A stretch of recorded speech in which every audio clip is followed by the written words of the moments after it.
Art in itself is a different form of activism. Sharing stories in a world where our government says, like, this is the way it needs to be for queer and trans Albertans, but stories that show actually here is this whole group of people or this whole family that says by their mere existence every day that there can be a different way or a different story and perspective that's not being heard right now. I think that in itself is a different form of activism. 100%. What's poppin'? My name's Shy Friend. My name is Rowan. Hi, I'm Ian from Apollo Western Cup. My name is Dana Demento. My name is Katie. We are from the House of Ebony, and you are watching Queer in Alberta.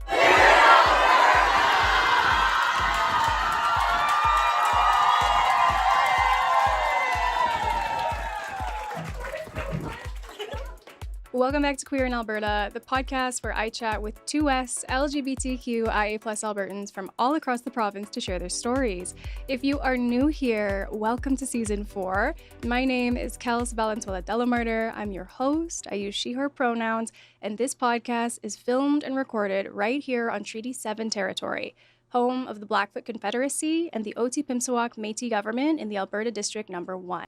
Besties, I cannot believe it, but we have made it to the end of Season 4. It actually is like a tidal wave of emotions saying that, because truly behind the scenes, Season 4 has been a Herculean labor marathon of work.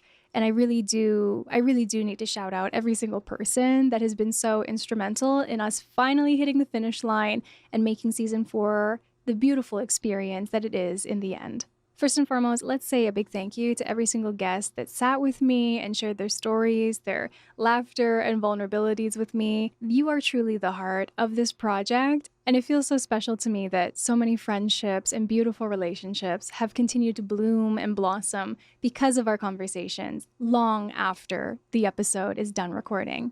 I would be so remiss if I didn't also give an incredible shout out to my team. We are a small team of 3 behind the scenes. There is my editor, Shivani Miller-Patton, who does all of the editing post-production for the show. She makes it look fantastic and smooth, and this season was directly responsible for a lot of the funny effects. We would not have the quality that we do without Shivani. We have my friend Camille Craig in Calgary, who's been doing all of the audio mastering. She's the reason that the podcast sounds crispy and clean. And lastly, we have our principal videographer, Gabby Lopez, who was really instrumental in helping to elevate the look of Queer in Alberta in Season 3. She's returned to join us in Season 4. And I feel like I just need to do a quick shout out. Like, these 3 individuals are all freelancing and available for booking and to hire. Please continue to see these folks booked and paid and busy. They are truly incredible at what they do. And then, of course, a big thank you to you. I mean, especially if you have been listening since the Zoom days of the podcast. I just feel like taking a moment to touch on that, because I guess this is also a great opportunity to announce that this is the first time I did not apply for an additional season of funding from TELUS STORYHIVE. Right away, I want to clarify that there were really positive reasons for that, and one of them was that I got funded by STORYHIVE to make a documentary film. So a lot of my creative energy is going to be going towards that for the next year. But that leaves us at this interesting crossroads of what is the future of the show going to look like? And to be honest, I'm still not 100% sure. Maybe by the time this airs, there will be a bit more clarity. There are some things behind the scenes that we're working on that we won't know until a few months in the future in 2026. But it still leaves it there. What is going to happen with Queer in Alberta? The first thing I want to tell you is that it's not disappearing. The podcast is going to stay up, and ideally, we're going to stay creating content. It's just going to look different, and the next season won't be on Telus Optik TV. So for your final episode, that's actually what we're going to talk about. We do a switcheroo where I'm actually the one in the guest chair for a change, and my dear friend Kattie Laur from the Canardian Podcast and the PodtheNorth newsletter takes up the Queer in Alberta host mantle and asks me a few questions, particularly about the show, how it started, how it's changed over the seasons, and maybe what's coming next. Like I said, there's not many concrete details that I can give you right now, but what I can say is that I am actively working to see if we can continue to support the show in a way that's different, really exciting to me, and would put a new spin while still maintaining all of the things you love about Queer in Alberta. I'm really happy for this point of reflection because throughout my time with StoryHive, while I have loved every second, it has been go, go, go. And I think it's a really strong point for any artistic project to maybe take a step back and reevaluate how it should look moving forward. In 4 seasons, oh my gosh, I think I've talked to over 40 queer and trans and two-spirit Albertans, and it has been the adventure of a life. You hear me say that all the time, and you probably will hear me say that in my conversation with Katie coming up, but I mean it with every word. No matter how many adventures I go on or how many places I travel to speak or to work with people and do really fantastic things, a part of me is always that small kid on the inside that grew up in Bonnyville and didn't feel like there was room for me. At one point in my life, I didn't think that it would be possible for me to be happy or fulfilled as a queer person. And that really gets to me because I never would have imagined that I would be sitting here having this conversation with you and telling you about so many amazing people or initiatives, or that my life would be so colorful. That just feels so absolutely tremendous. So thank you so much for tuning in, for watching, for listening, and being a part of it. And know that no matter what happens in the future, this is not a goodbye. It's just a reset in some ways, thinking about how we can continue the show without StoryHive for the moment, and also shifting gears with this new project of a documentary film, which honestly, that's so cool. I also wanted when I was a kid to be a filmmaker, which feels really like full circle and awe-inspiring to see these pieces fall into place now as an adult. But to get to say that I've done this amazing podcast on Optik TV for 4 seasons, and now I get to direct and co-produce my first movie, yeah, I still can't believe it. So anyways, this is all preamble to kind of give you an understanding of what you're going to expect in this episode to close out the season. It's really going to be a recap of what we've done together, how I'm feeling, and how I've changed and grown throughout these few years together. And yeah, I feel my voice getting tight because I can't believe it. Both the journey and that now we're coming full circle.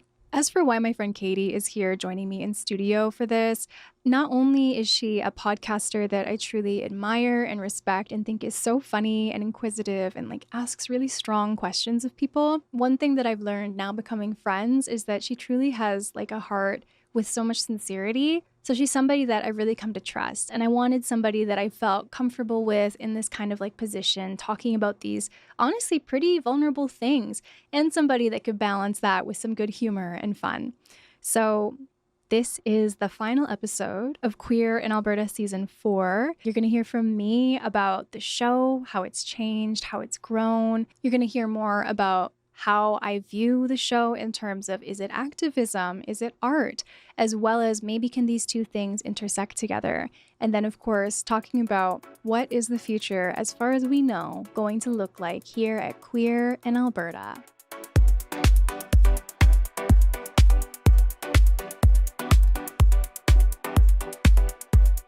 Welcome back to another episode of Queer in Alberta. I am your host regularly, Kels Delamarter, but I say that because today we're doing things a bit differently on the show. I am so happy to be joined by my friend, the amazing Kattie Laur. Let's give a welcome. Hi, Hello, bestie. Kels. Hi, I'm so honored to be here. She is the host of her own podcast, Canardian. Why don't you tell folks a little bit about Canardian? Okay, Canardian is the podcast gossiping about Canadian hometowns. Work. And we had Kels on last season to talk all about Lethbridge and everything that makes it queer and beautiful. And it was a really, really fun episode. We just gossiped. That's basically the whole point of it, is just to talk about all the hilarious things and quirky nuances of the places that we are from in Canada. And my favorite part about that podcast episode we did together was the unexpected detour and memory lane of all of the shenanigans the Lethbridge police force had gotten up to. Yeah. So if you are into some local gossip about crime, justice, etc., go and check out that episode. I'm not just plugging myself. It was really, really fun. Kels is an amazing guest on it, and it's a wild amount of weird things that the police have gotten up to. Like, it's thing after thing after thing, not just one thing. And then another thing we discussed is the homophobic wind in Lethbridge, which I thought was a hilarious discussion. She really does earn her stripes, I fear, for that one. But anyway, that is Canardian. That is Katie. She's done tons of work for Canadian podcasting. So please also go and check out her newsletter and Instagram social pages under the PodtheNorth banner. Why is Katie here, joining us online all the way from Ontario? Well, obviously she's a good friend. No, I'm just kidding. Way to get contentious right away. I'm like, no, we're building bridges. We're making peace. Yeah. We're not so different, you and I, obviously.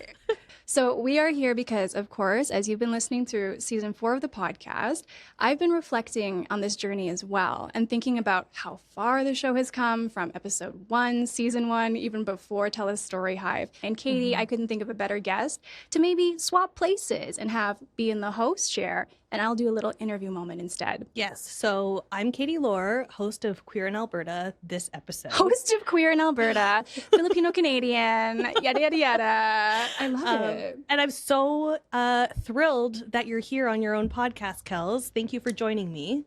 I have a variety of fun questions for us to get through. Should I just kick this off?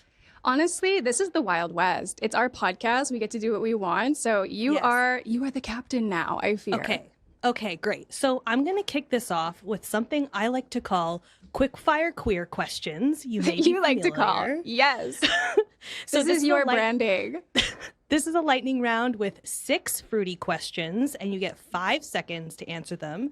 I tried to curate 5. I didn't want to. I decided on 6. So here you go.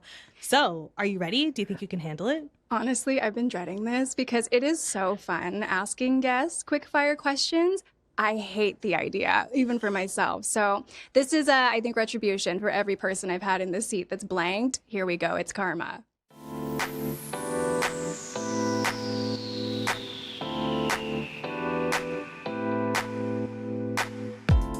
First question. Question number 1. What is the queerest thing about Alberta? There is nothing queerer than cowboy culture. This was the first thing that came to my mind was just rodeos. Rodeo. I don't know what it is about rodeos. They're just queer, and I love it. It's Brokeback Mountain, which was filmed in southern Alberta. Okay, question 2. What is the queerest thing about being a podcast host? I think a ring light is pretty queer. You know, that highlight, the cheekbone, the glow, that's immediately what comes to my mind. Yeah, that's where we go. Ring light. She's fruity. Question 3. If you could change your drag name to anything else, what would it be? Okay, so I love a good little, vocal stim, like anybody else. I used to say if like something was really intense or like, I'd be like, that's so Babe Ruthless. And then somebody looked at me and was like, why is that not your drag king name? So Babe Ruthless is open for grabs if somebody wants it. That's an incredible drag name. Isn't it? Maybe, Katie, maybe it's yours. I think maybe you should trademark it Alberta. and sell it or something like that, at the very least. No. I would take my 15% from you, that's it. But Babe Ruthless, mwah. Okay, question 4. If you could get any brand to sponsor you, which would it be? Shut up. This is me allowing you to shoot your shot. To shoot my shot. Well, obviously, the one on the mind currently is filming is Oikos Greek yogurt. Currently Oikos, but maybe, who do you think would be a good fit for Queer in Alberta? I'm blanking. Honestly, my go-to, any Canadian brand, A&W. That's my dream. A&W. Give me free mama burgers anytime. And you know what? I think they are amongst the most ethical of those ones. So let's say our lofty ambitions are Oikos Greek yogurt and A&W. Thank you. Rest my case. Okay, question 5. Name an underrated place that queer folks should visit in Alberta. Fort Macleod. Obviously, I'm biased because I've had them on the show, but I would say that Drag Out the Love, it's one of the most amazing shows I've ever seen in Alberta. Imagine like big main stage in this old theater that's been there since the dawn of time, it feels like, and clearly wasn't made with queer people in mind. That is something that I think everyone, whether you're in Alberta or Ontario, should come and see. Love that. Okay, finally, we have our bonus question. I'm question so excited. 6. So, since the beginning of the show, your hair has only continued to get shorter. Can we expect a buzz cut in season 5? I can say this with absolute definitivity. No. No. Damn it. No. As much as this would be such a slay, I have the type of hair that if it's shorter than this, even it sticks straight up like a porcupine. So, I don't know, I think it'd be really cool for like the texture if you are into that. But for me, I cannot do this to myself. So no, but thank you for asking. Okay, Kels, thank you so much for playing Quickfire Queer Questions. I hope you enjoyed this round. Actually, it was deeply humiliating. I'm never doing this to a guest ever again. Just kidding. It was really fun.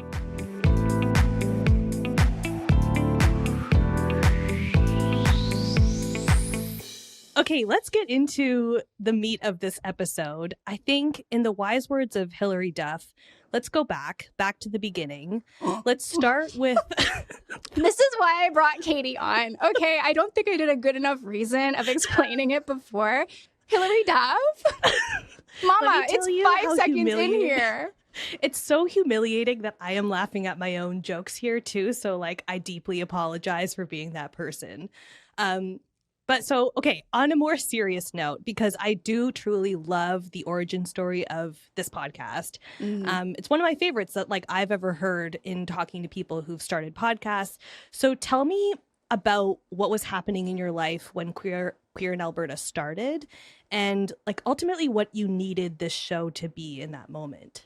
Yeah, I mean, that's so special that you say that you really love the origin story, because it's always been really meaningful to me too, right? From a personal note.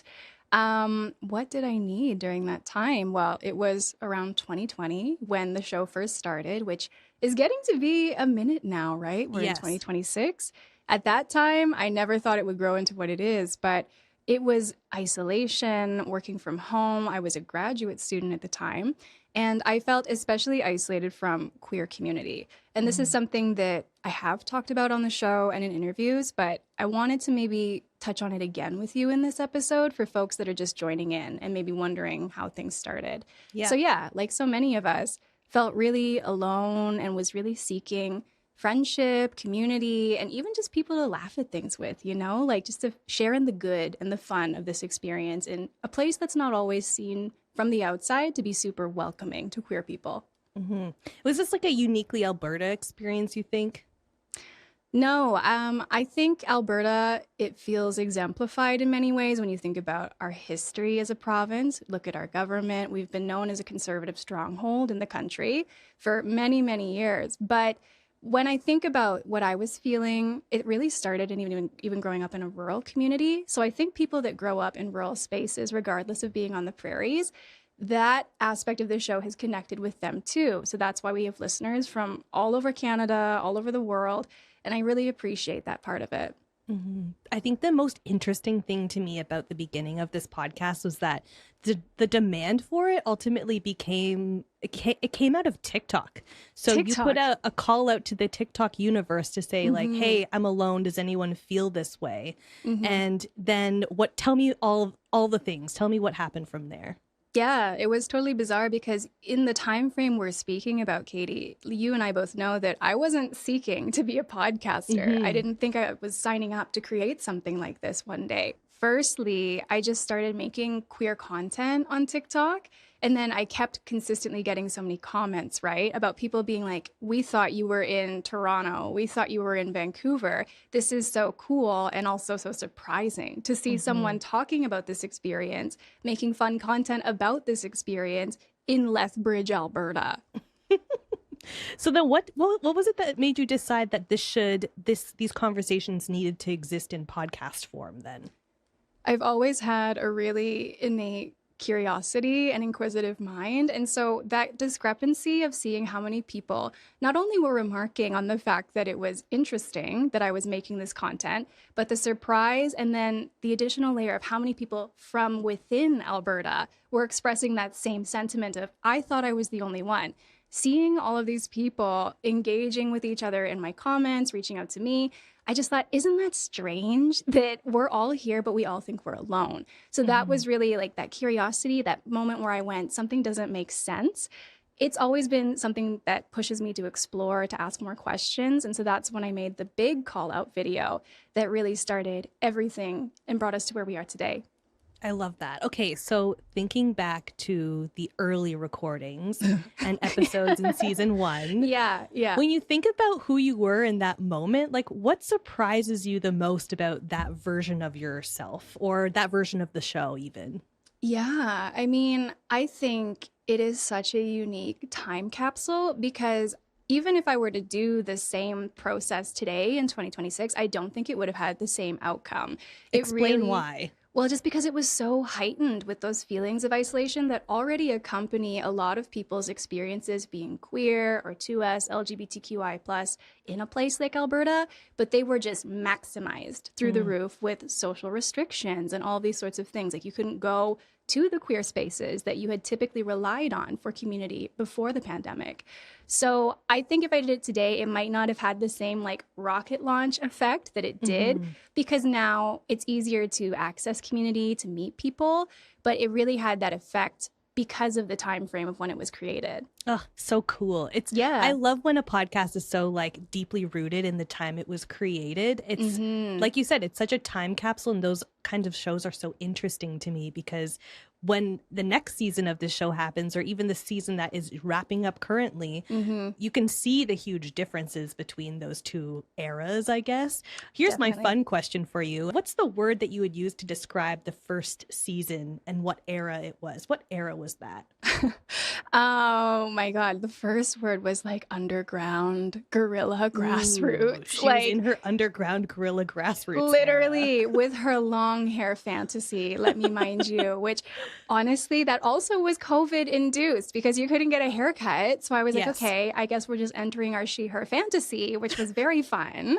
But those recordings, like, it's so funny because it's literally on, I was saying this to a colleague at the U of L recently, the University of Lethbridge. It's on my graduate student Zoom account that I had access to. And then when I stopped my MA, they literally emailed me and they were like, hi girl, you have like so many videos on our server. Can you just, do something about that? And I went, thank you so much. I will get on that right away. Now my question for you is, what era are you in now?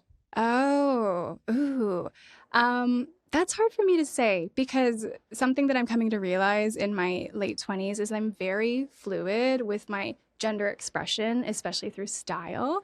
And I'm always fluctuating. I'm always changing. So I feel like if I name an era, I'm out of it just as quickly. Hence, you can see my hair changing every single season, right? But right now, it just feels strong, feels powerful. It feels a bit more learned. And it also feels a lot more broad and open with how I experience my femininity. I love this. Okay, so I think we need to talk about everything that's happened off mic with this show because this has been truly significant, I think, for Alberta, for Canada's podcasting community where I exist in. Your podcast has really formed a really strong community, I think.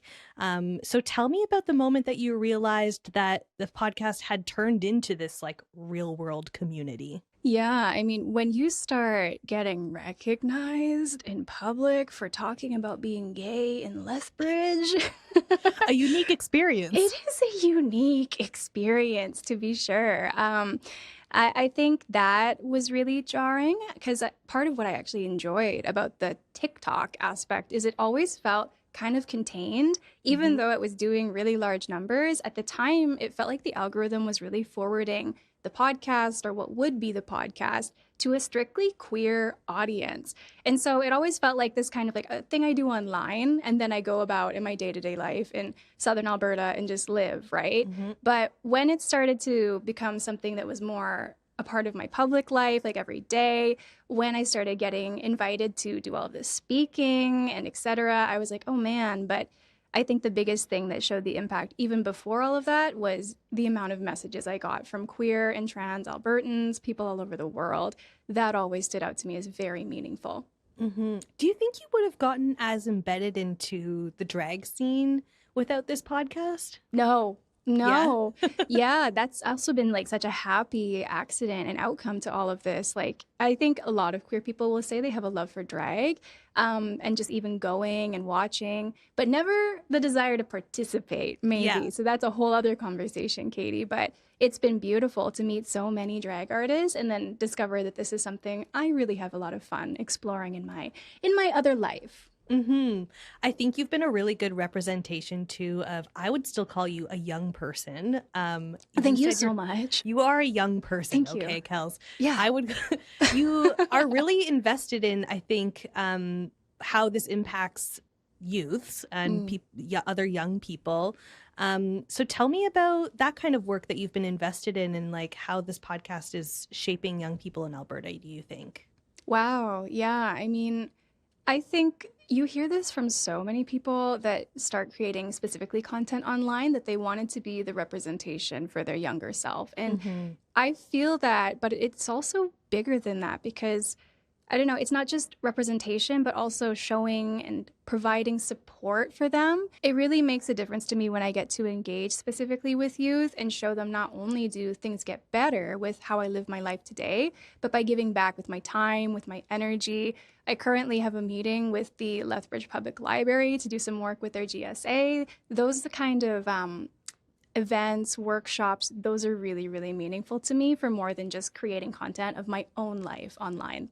Do you have any specific stories that you can share about maybe some interactions that you've had with like young queer folks in Alberta? You can keep it as anonymous as you want, but I just am curious to hear about if there's anyone specific that you can think of that you've really had an impact on or maybe had an impact on you. Yeah, I mean, of course, there are the kids that come up to me and you can tell how shy they are about their queerness. But then when they start hearing about the work or they've already been following along on the journey, you can see how excited they are to like meet someone else that can maybe show them again that window to the future and can show them that things don't have to be maybe the way they are in their day-to-day life today. But also I just really love the kids that I have seen in drag, whether it's like I do a show or I'm at like a Pride festival in a small town. That is something so special to me. Like Pride in the big cities is one thing, it's a huge event. But when it is literally like tables of families with their kids, with their tutus and chalk on the sidewalk in like this random park in their small town, that is like a whole different experience of Pride yeah, anyway, what I'm trying to say is like the kids that I meet there in those spaces, maybe it's because I came from something similar, but that's what means the most. Honestly, there's something so notable about that. You reminded me of actually a clip of yours that I was watching recently. I forget which queen it was, but you were speaking to a queen from Lethbridge, and she was talking about how she's gotten some pretty demeaning comments from drag queens based in Toronto and big cities saying like, you'll never make it in the city. And I think like, that isn't the point always, right? Like, and that's kind of what she was getting at in that clip is that like she's proud to be a Lethbridge queen and making an impact on her community. And sometimes it's not about like making it in the big city and like getting on a TV show, and it's about making an impact in your community. How are you like sort of navigating that too as your personality and status kind of blows up in Canada? Obviously, I think these are conversations that could happen in any province, but I think Alberta is especially notable in this sense. But I don't know, like, how do you think about your impact at home and how big you'd want to grow this sort of idea around these stories? Yeah, I mean, I always kind of struggle answering that as well as viewing myself with that lens. Like, I always try to emphasize, right, with the show that it's not one person, it is a collective of people contributing their own individual stories. But of course, as the one doing it, there is that recognition, right? And I guess navigating it, can you maybe clarify more so what you're wanting me to kind of hedge at? Let me ask you this, because I think like that was just a thought that came to my head anyway. Yeah. I get it. But something I am interested in is this interesting that dynamic that you've come across in growing your show, and that is with becoming a public figure and simply creating a platform and having one also comes all of these new pressures and responsibilities.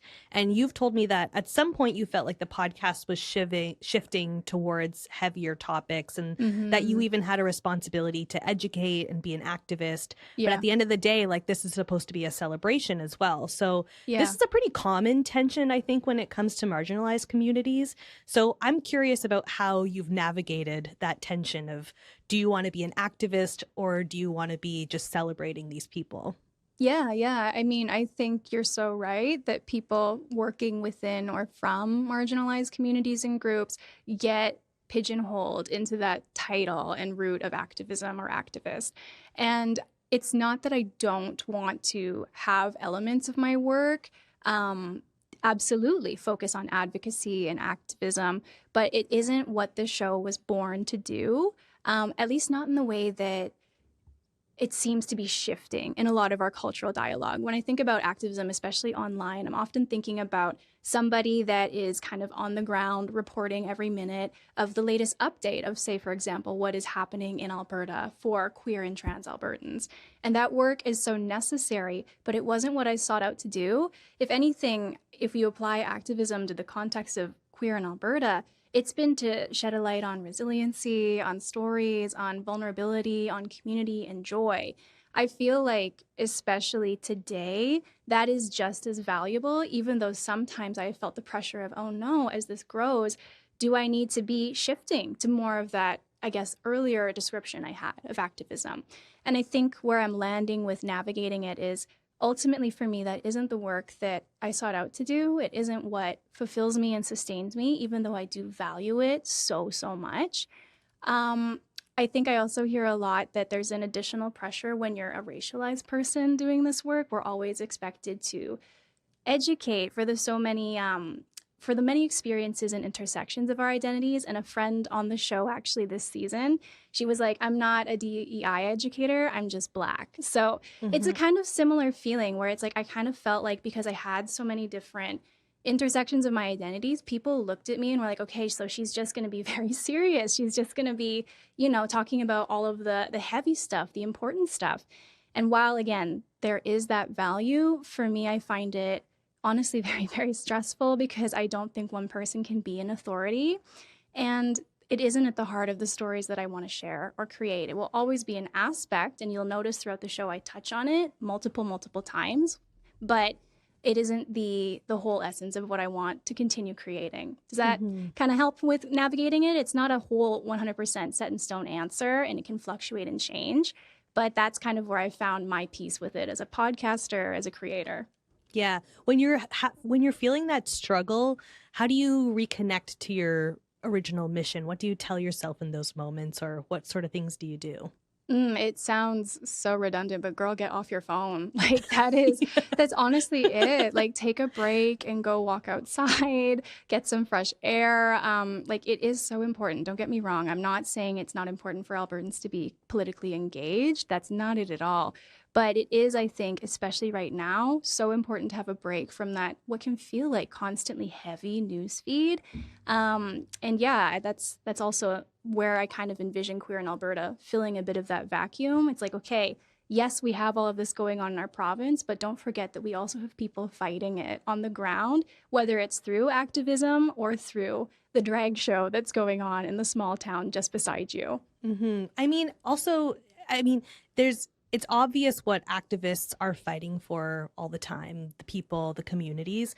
But when you have art and loud conversations that are happening, it makes it, I think, easier for the activists to do that work and to look to something that they're proud of and say that they're fighting for this. So there is a role in just creating art and putting out conversations rather than just being boots on the ground. It's all comes together in a cycle when a community is working well together. You can leave the activists to do their work, and the activists can leave the artists and the change makers to do their conversations and everything. There's a role for everyone to play, and it's really difficult to put it all on one person. So I'm glad you're able to navigate that and tell yourself to get off your phone. Get off my phone. And then, like exactly what you said, art in itself is a different form of activism. Sharing stories in a world where our government says, like, this is the way it needs to be for queer and trans Albertans, but stories that show actually here is this whole group of people or this whole family that says by their mere existence every day that there can be a different way or a different story and perspective that's not being heard right now. I think that in itself is a different form of activism. 100%. So at this point, you have interviewed everyone from like high profile guests, people who've been on Canada's Drag Race, to kids. Is there a behind the scenes moment that you can share that really like captures the essence of the show and what it's been like to make? Immediately what comes to mind in terms of behind the scenes moment, and no name shall be named, is I love when we typically take like a break halfway through because a camera is overheating or it's nice just to kind of stretch your legs, get a glass of water, whatever it is. And without fail, in those breaks, when you guys don't get to hear any of this, sadly, I get all of the juicy gossip about this Alberta. Always the way it is. It's always the way it is. I know. And I so wish that I could share some of it, but confidential. She is a trustworthy girl. Yes. But yeah, not only is it, like funny, community, whatever, but in that moment, people will kind of like share the deeper vulnerabilities that maybe they don't want to have, understandably, on a platform, online for however long. And it's nice to get to know people on that level and become closer friends. That's the other thing. So many of these guests that I've had over 4 seasons of the show, they are now really, really good friends. Yes. On that note, actually, you've mentioned to me that you have queer friends and community across Alberta, but also like across the country. Tell me what it feels like to be able to like walk into a city now and know that you're not alone anymore.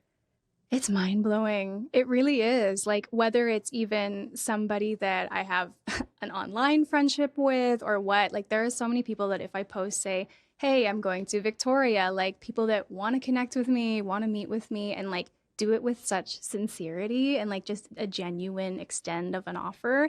It's really heartwarming. I think it's inevitable and really unavoidable is a better word.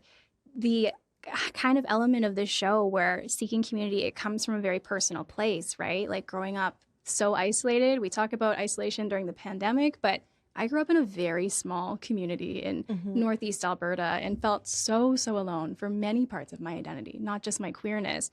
So to be able to go and travel because of this work I've done, putting myself out there, being curious online, and have so many friends eager to meet me, yeah, it means a lot to me. How would you recommend that? I mean, someone who listening to this podcast likely doesn't have a podcast of their own doing the same thing, but is probably seeking community around Alberta and the province and even around Canada. Do you have any advice for someone who is like looking to have those same types of friendships and feel like they're not alone when they go someplace and find community everywhere? Yeah, I mean, a few years ago, my advice probably would have been strictly in the online realm, in the way of like, it was just so easy. And for the most part, as long as you were savvy about it, relatively safe, right? Like, I'm not saying just go to anybody's house in a different city. Let that be known. I'm not encouraging that here on the show. But I think there is still merit to looking at online groups and communities. For example, Calgary and Edmonton, I'm sure with a quick Google search, you can find countless orgs, whether they're like a non-for-profits and more institutional, or even just collectives that are existing in the city for so many different niches that you might be interested in within the queer community. But now I think as we're seeing online culture shifting a lot towards perhaps a less welcoming environment for queer people, let's say it that way, there has been an uptick in kind of like real world engagement. And what I mean by that is go to your local community boards and see what posters are there. If your town or city has a GSA or multiple ones, check out what programming they have advertised on their website or in person. People are starting to shift where they advertise and how they promote for safety, for all those sorts of things. But there are people that are tapping more into that kind of like postering, et cetera, in the real world. And it's actually pretty sweet. Totally. My library here in Brantford has tons of posters and flyers for local events that are happening around the city, but also at the library itself. The library can be a great resource to just go and connect. And as you mentioned, there are so many like niche queer groups that I've found, like queer poetry nights, queer knitting nights, queer punk rock music festivals. Like there's all sorts of stuff that you can find. But getting in person is something that I think can be a challenge for a lot of people, especially since the pandemic made people feel very isolated and want to stay at home more. So it is a challenge to get out there and do it. But if you can, I find that like getting out in person, this is just me talking from my experience in the podcasting space, and meeting people in person is so huge for your own mental health and also just for feeling valid in your own body. I think like when you see people physically recognizing you, it's a lot different than somebody validating you online in some capacity. Yeah, and even as you were speaking, a couple more ideas came to mind. Surprisingly, and again, this comes from me working in museums, quite a few museums, if you look in Canada, have queer programming or events. So take a look there. And then even if something isn't necessarily advertised as queer, for example, my partner, Sarah, she hosts a weekly painting club that's very low commitment, very low intensity. You just show up and you get 12 new friends right away, and you're all creating your art, crafts, whatever. It's not, again, queer in the name, but without fail, queer attracts queer, I think. So almost every person that goes is a little fruity. So keep an eye out for stuff like that. There's always somebody organizing in your community. Yes. Okay. I have one final question for you, I think. Already? This is going I know. so fast. This is whizzed by. We're keeping it tight. This is a tight episode. Toy. Okay, so I think it's important to note that this episode is not marking an ending, but rather serves as a sort of bookmark in your life. So as you step into all the incredible new projects that you have coming up, what do you want your loyal listener to understand about where you're headed next? Well, I think it kind of brings to the front why we're even doing this in the first place, which is I'm not making a huge announcement on this episode that Queer in Alberta is coming to an end, but something I've thought about with season 4 is how different things are from when it started, which we've even chatted about today, just the two of us. And not only is the world different from when I first started creating it, but haircut aside, I am very different. Katie mentioned some new projects. I'm starting filming a movie, which is actually super exciting, and I'd love to have people check that out later. But all to say that I'm reevaluating how I want to continue the show and thinking about restructuring, maybe things looking a little different in the future, maybe taking a break. You pretty much answered it, but yeah, I think so. Tell me about the cool stuff that you're up to. Is there anything exciting that you want to tell me about? Well, the cool stuff is, of course, the movie which we just chatted about. It's called Becky Na Breadwinner Pa, and it's filmed and supported by TELUS STORYHIVE. Again, my besties in life. We have Oikos and we have TELUS STORYHIVE, essentially. But Becky Na Breadwinner Pa is going to be filmed here in Southern Alberta, and it's going to follow the lives of 3 queer Filipino Canadians, balancing their experiences of, yes, being queer, but also being the breadwinners in their families. So for those of you that aren't familiar with Filipino culture or experiences in Canada, being a breadwinner is a pretty common theme for Filipino immigrants, especially if they're alone here in the country. And what it means is that you are earning money in Canada and then sending quite a bit of it back home to support your family and your relatives. So yeah, it's a really strong responsibility and sometimes heavy burden that is absolutely sometimes complicated by being queer. So that's what that film is going to explore right here in Southern Alberta. Cool. Is this a documentary or is this something that you're writing? It is a documentary. Cool. We already started filming a little bit of it. There's some bonus content and behind the scenes stuff that we've done. And that is a whole new creative journey, switching from this setting to behind the camera, action, bam, bam, bam. And that's quite a beast of a project, I gotta say. Like making a documentary film, not easy. Not easy. Especially juggling finishing season 4. I'm so tired, Katie. So that's part of why we're like, okay, maybe we need to like take a break with the podcast for the moment. Not a forever break, but maybe that's something to consider. Aw, well, thank you so much for joining me on your podcast, Kels. This has been really wonderful. I love talking to you about your show and all the cool things that you got up to. You're like just a beacon in the Canadian podcasting space in my mind. And now you're going to be a beacon in the Canadian documentary filmmaking space. And you're just a beacon in general. Like, let me just say that. It's the ring of light. That's what does it. It's the ring light. Any final words before we wrap this up? Final words. Well, I'm just going to go off the cuff here. And, if you have been a listener of Queer in Alberta since day one, or even some of you have sent me comments saying that you've been here since the TikTok content day one. So really the original. Yeah. I just want to say that this has truly been the journey of a lifetime. And I have iterated similar sentiment many times in interviews or in public speaking, but it's so true.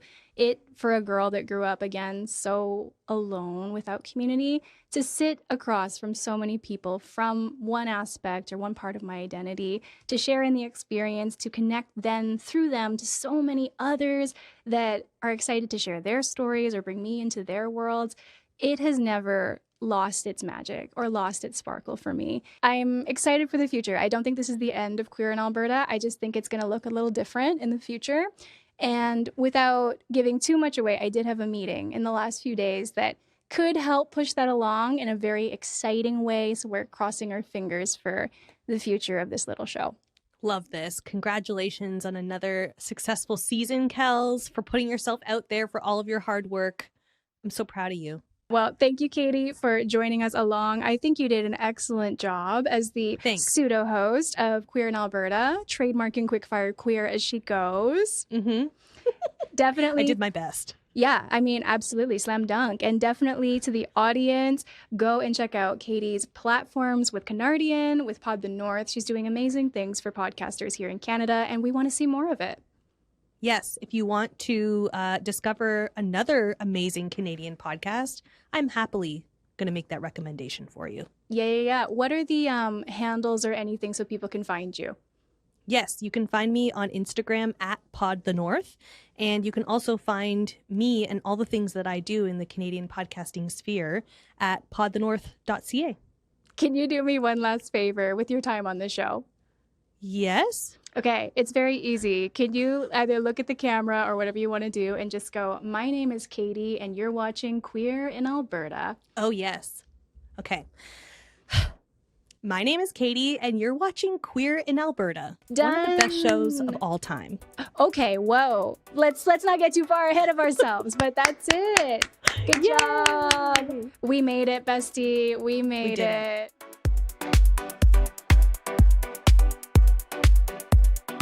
Thank you so much for tuning in, watching, and listening to all of these episodes in season 4 of the show.